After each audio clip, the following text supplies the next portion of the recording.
நற்செய்தி வாசகம். மார்க் எழுதிய நற்செய்தி 5ஆம் அதிகாரம். ஆண்டவரின் உயிருள்ள வார்த்தைகள் 1-20 முடிய. அவர்கள் கடலுக்கு அக்கறையில் இருந்த கெரசனேர் பகுதிக்கு வந்தார்கள். இயேசு படகை விட்டு இறங்கிய உடனே தீய ஆவி பிடித்திருந்த ஒருவர் கல்லறையிலிருந்து அவருக்கு எதிரே வந்தார். கல்லறைகளே அம்மனிதரின் உறைவிடம். அவரை எவராலும் ஒருபொழுதும் சங்கிலியால் கூட கட்டி வைக்க முடியவில்லை. ஏனெனில் அவரை பலமுறை விலங்குகளாலும் சங்கிலிகளாலும் கட்டியிருந்தும் அவர் சங்கிலிகளை உடைத்து விலங்குகளை தகர்த்தெறிந்தார்.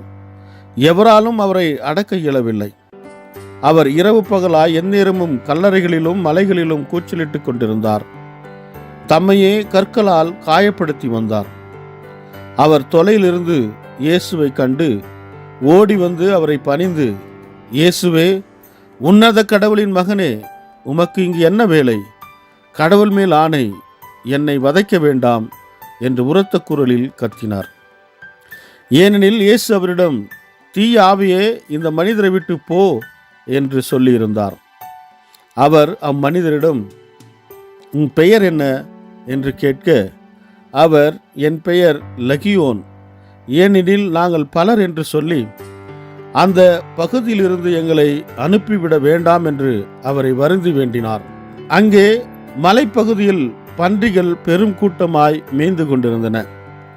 நாங்கள் அப்பன்றிகளுக்குள் புகும்படி எங்களை அங்கே அனுப்பிவிடும் என்று தீய ஆவிகள் அவரை வேண்டின. அவரும் அவற்றுக்கு அனுமதி கொடுத்தார். பின் தீய ஆவிகள் வெளியேறி பன்றிகளுக்குள் புகுந்தன.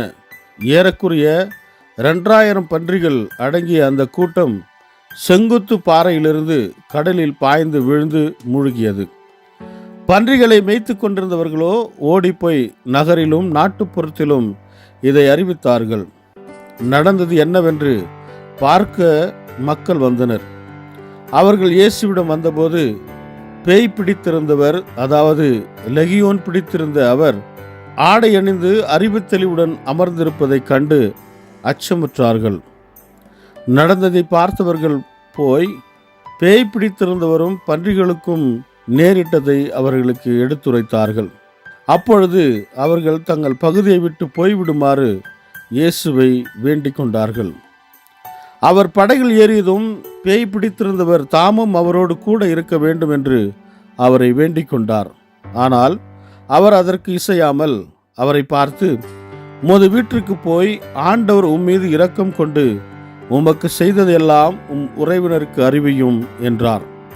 அவர் சென்று இயேசு தமக்கு செய்ததையெல்லாம் தெக்கப்பொலி நாட்டில் அறிவித்து வந்தார். அனைவரும் வியப்புற்றனர்.